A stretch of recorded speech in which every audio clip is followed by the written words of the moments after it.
આ છે આપણા માંગરોળ બંદરના વેલજીભાઈ, જે બાપાના બહુ સાચા દિલ અને ઈમાનદાર ને વફાદાર ભગત છે.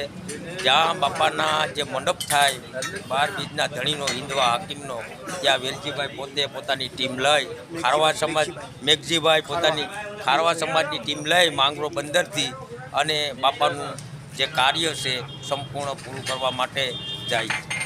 એવા આપણા મેઘજીભાઈ છે માંગરોળ બંદર, આપણા ભાઈ શ્રી મોટાભાઈ છે વેલજીભાઈ મસાણી, એમની સાથે બહુ સરસ કામ કરે છે. બરાબર છે ભાઈ. આપણે બેગવાર સમાજના ભગત છે માંગરોળના. બાપા નામ શું છે? હે આલા બાપા. અમારે લઈ ગયો